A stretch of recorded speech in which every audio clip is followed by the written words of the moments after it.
Hello and welcome back to our YouTube channel Padhai with Guru Chela. Dear students, आप सभी का स्वागत है पढ़ाई विद गुरु चेला पर। डियर स्टूडेंट्स, आज इस वीडियो के माध्यम से हम डिस्कस करने जा रहे हैं एक मोस्ट इम्पोर्टेंट टॉपिक जो कि काफ़ी ज़्यादा इम्पोर्टेंट है from exam point of view, जो कि है पॉलिटिकल आइडियोलॉजीज़। ये क्या होती हैं, I mean what they are, क्यों इन्हें समझना जरूरी है, यानी कि वाई दे आर इम्पोर्टेंट, और इनका आधार क्या होता है, यानी कि व्हाट देयर फाउंडेशन इज। इन तमाम टॉपिक्स को लेकर इस वीडियो के माध्यम से हम डिस्कस करने जा रहे हैं। सो डियर स्टूडेंट्स, आप लोगों को बता दें कि जो टॉपिक है ये केवल इस पर्पस से इम्पोर्टेंट नहीं है कि आप लोग जो है एग्ज़ाम देने जाने वाले हैं, बल्कि ये जो है इस चीज़ से इम्पोर्टेंट है कि ये होल्ड करता है a great significance in understanding society and life. So without any delay let's get started.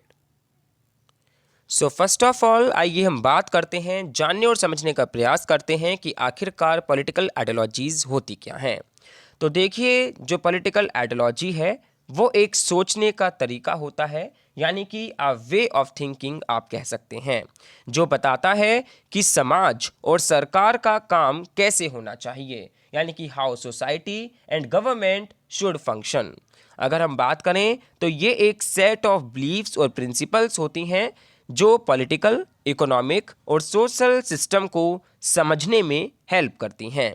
Her political ideology अलग अलग मुद्दों पर अपनी सोच रखती है, जैसे कि अगर हम बात करें समानता यानी कि इक्वलिटी, स्वतंत्रता यानी कि लिबर्टी, न्याय यानी कि जस्टिस, और जो हमारे अधिकार होते हैं यानी कि जो अधिकारों का वितरण यानी कि डिस्ट्रीब्यूशन ऑफ राइट्स भी इसके अंदर शामिल किया गया है।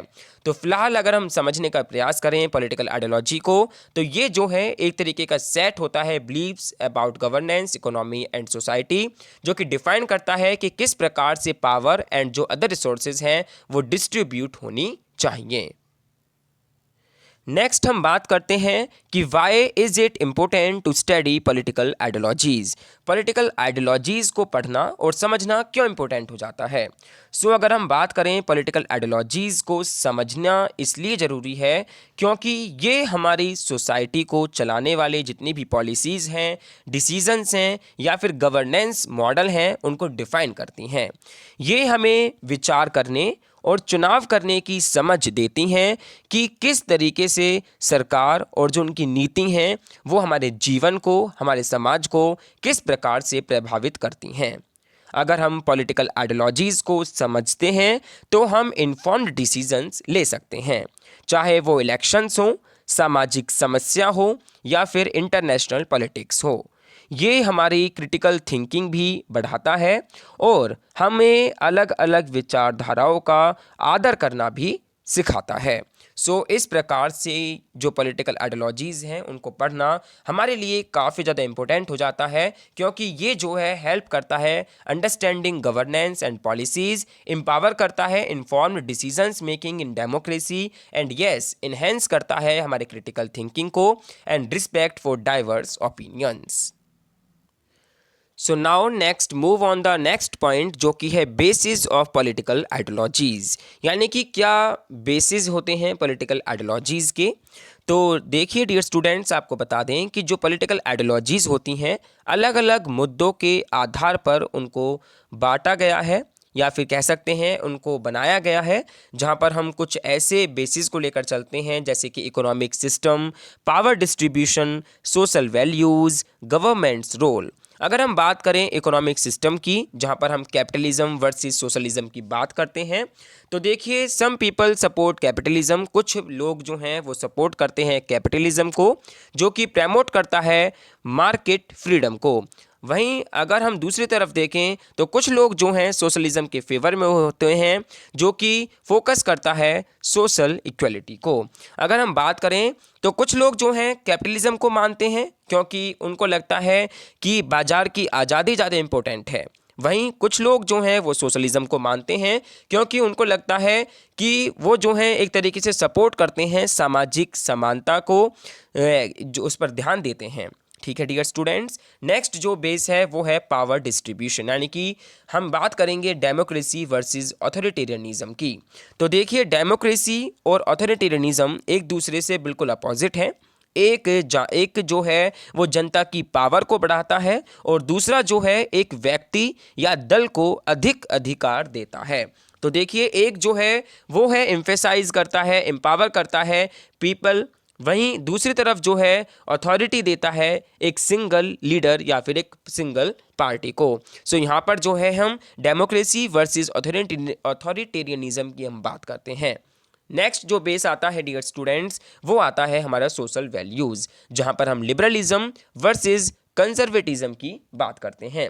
जैसे कि आप लोगों को पता होगा कि जो लिबरलिज्म होता है वो प्रमोट करता है इंडिविजुअल फ्रीडम एंड राइट्स को, वहीं अदर हैंड हम बात करें कंजर्वेटिज्म की, वो फोकस करता है on preserving cultural and traditional values. यानी कि जो लिबरलिज्म है वो तो एक व्यक्ति की स्वतंत्रता और अधिकारों के बारे में बात करता है, उनको बढ़ावा देने में बात करता है। वहीं जो कंजर्वेटिज्म है वो जो है एक तरीके से जो हमारी जो ट्रेडिशनल या फिर जो कल्चरल जो वैल्यूज़ या फिर नॉर्म्स रहे हैं उनको जो है सुरक्षित रखने पर जोर देता है। सो इस प्रकार से बेसिस रखे गए हैं। वहीं अगर हम गवर्नमेंट रूल के बारे में बात करें तो देखिए, जो लिबर्टेरियंस हैं वो जो हैं कम सरकारी जो हस्तक्षेप है वो चाहते हैं, जबकि जो प्रोग्रेसिव जो होते हैं वो मानते हैं कि सरकार को समाज सुधार के लिए सक्रिय भूमिका निभानी चाहिए। अगर हम बात करें लिबर्टेरियनिज्म की तो वो प्रीफर करते हैं मिनिमल गवर्नमेंट इंटरवेंशन को। वहीं अगर हम बात करें हम प्रोग्रेसिव की तो उनका ये विश्वास है, उनका ये बिलीफ है कि government should actively work for social reform. ठीक है डियर स्टूडेंट्स। सो इस प्रकार के बेसिस को साथ लेकर चलता है पॉलिटिकल आइडियोलॉजीज, एंड इन्हीं के बेसिस पर हम नेक्स्ट जो स्लाइड है उसके अंदर देखेंगे कुछ मेजर पॉलिटिकल आइडियोलॉजीज को। सो देखिए, ये कुछ मेजर पॉलिटिकल आइडियोलॉजीज हैं जो कि आप लोग पढ़ेंगे। वो हैं liberalism, conservatism, socialism, communism, fascism. So देखिए, अगर हम बात करें फर्स्ट ऑफ ऑल लिबरलिज्म की, तो ये जो है लिबरलिज्म जो है ये सपोर्ट करता है इंडिविजुअल फ्रीडम एंड राइट्स को। ये एक व्यक्ति की स्वतंत्रता और अधिकारों के बारे में बात करता है, अधिकारों का समर्थन करता है। वहीं जो कंजर्वेटिज्म है ये ट्रेडिशन एंड स्टेबिलिटी, यानी कि ये जो पारंपरिक मूल्य जो हैं उन पर जो है ज़्यादा अब कह सकते हैं फोकस करते हुए चलता है। ये फोकस करता है जो भी ट्रेडिशनल वैल्यूज़ हैं, जो भी स्ट्रक्चर्स हैं उनको प्रोटेक्ट करने में। वहीं हम बात करें नेक्स्ट है आप लोगों की socialism, economic and social equality की बात करता है। ये एम्फेसाइज करता है सोशल इक्वलिटी एंड गवर्नमेंट का कंट्रोल है उस पर। बेसिकली हम बात करें तो ये जो है सामाजिक समानता और जो सरकारी नीतियाँ जो हैं, जो फिर कह सकते हैं जो सरकारी नियंत्रण है उस पर ज़्यादा जोर डालता है। नेक्स्ट जो है आप लोगों की वो है कम्युनिज्म, जिसमें सामाजिक और जो आर्थिक समानता है उसका अंतिम जो कह सकते हैं चरम स्वरूप को ये जो है मानता है। यानी कि ये जो है अल्टीमेट फॉर्म है सोशल एंड इकोनॉमिक इक्वलिटी की। लास्ट में हम बात करते हैं फासिज्म की, जो कि एक strong government that believes in nationalism and strict discipline के बारे में बात करता है। एक मजबूत सरकार जो कि राष्ट्रीयता या फिर कह सकते हैं और कैडी अनुशासन पर विश्वास रखता है। सो इस प्रकार की कुछ मेजर पॉलिटिकल आइडियोलॉजीज़ हैं जो कि आप लोगों को पढ़नी होती हैं, जिसमें सबसे ज़्यादा इंपॉर्टेंट आती हैं वो हैं liberalism, communism and socialism, and इसके साथ साथ यस कैपिटलिज्म तो आप लोगों को पढ़नी होती है। फाइनली डियर स्टूडेंट्स, अब हम बात करते हैं कि हाउ पॉलिटिकल आइडियोलॉजीज इन्फ्लुएंस अस, किस प्रकार से हमें ये इन्फ्लुएंस करती हैं, किस प्रकार से प्रभावित करती हैं।